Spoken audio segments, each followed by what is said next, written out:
Hi everybody.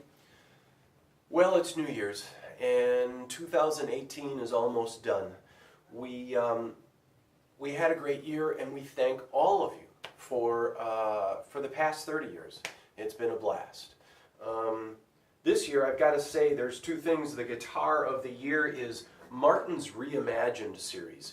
If you get a chance to, these are just tremendous. Martin has gone back to their pre-38 design and brought their X bracing more forward, leaving the bridge and the top to have a little more, well, it's a pump, it's an air pump. The top will have a little more volume. So they're making all of them, the 0028, the HD28, and this D28. They sound better, they look cool. That's kind of the guitar of the year. The other guitar of the year for 2018 has been the 335s. We can't keep them in stock. To be honest, some of them never even make the website. This one is the pinnacle of this has PAFs, sunburst finish. This is, well, outside of a dot neck.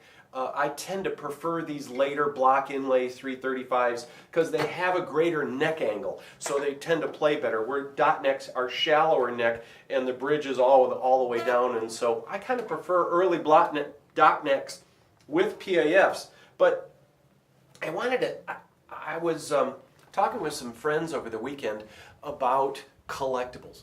One of the things we talked about was comic books, and I'll bring this up to the camera. You can see these comic books here. As far as collectibles, it's cheap paper, cheap ink, but they're an American art form. This particular comic book has a record value of $3.2 million. And if you don't know comic books, try to let that sink in. They're showing, and this is probably a top-of-the-line first issue Superman comic book from 1938. A cheap one, if you had an old rough one laying around, is probably $75,000. Now, you can pay $6-7 grand and get into entry-level comic books. I'll let that sink in a little bit. But and this relates to where I'm going with this in our collectible market. There's also some things. I got this book for Christmas. This is a book on Rolex. And this Rolex right here, this is a Daytona. Now this is actually Paul Newman's Daytona. This watch, it just sold for $18 million. Now the guy that bought it probably has a cell phone to tell time. But it's about the little details. Now, of course, this is Paul Newman's own, but copies of this go for $200,000 for a Paul Newman era Daytona. By the way, Paul Newman's daughter wore this every day. And she went horseback riding and gardening with it. And so this is a great example, and it's a roughed up collectible. So we in the collectible world of guitars get by fairly cheap. This is a Ferrari. Now, Ferrari is designed by Pininfarina, and when I was a young man, I would go visit with Leo Fender, and I got some pictures around the store, and you'll see me and Leo talking. He talked about the Stratocaster being inspired by his love of old cars and Pininfarina. This on the cover is a Dino. Back in the mid-'80s, someone offered me their Dino for $60,000. I thought that was crazy. Had I bought it, it's probably $500,000. By the way, a Ferrari just sold to a fella in Minnesota for $70 million. And my minivan is faster and safer. So the whole world of collectibles becomes a little cuckoo for some people, and yet here we are in the world of guitars, and it's hard to get guitars to its intrinsic value. Intrinsic value means what it would cost to recreate. What would it cost to recreate this guitar with a Brazilian rosewood fingerboard, with finishes that didn't have any plasticizers, with pickups that were aged magnets, and really the care that would take to go into making and recreating old woods, old finish styles, old construction techniques, not made by CNC machines. This would be vastly more than the value of these vintage guitars. Its intrinsic value, and then its real value, its value there. So, like I said, My minivan is faster than this. I don't have to spend $500,000 to go quickly.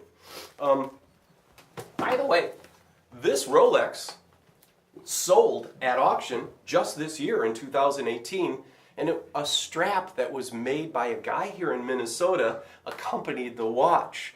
So there's a lot of connections here for Minnesota. I am wearing a nice watch here. If you can take a look, that's just a nice stainless steel, see the sub-seconds dial. I love old watches. Now that's about a $400 watch, and it's a collectible. I probably bought this watch for $100 a long time ago, and I love it. It's just a mechanical watch, and yes, I own a cell phone for telling time, and I can find time anywhere. It's not about telling time.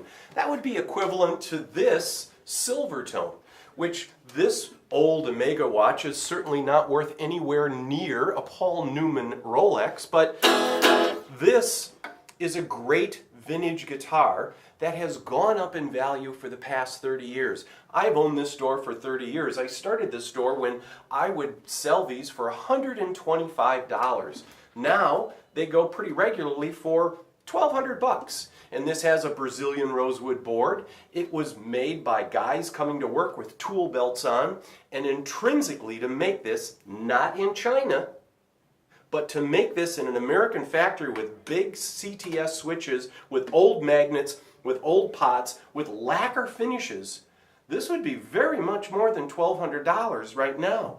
And yet here you can buy this guitar for below its intrinsic value, what it would cost to recreate it. The world of vintage is kind of weird. People say to us all the time, oh, I don't want a vintage guitar, but what you're saying is you'd rather not buy something that traditionally goes up in value.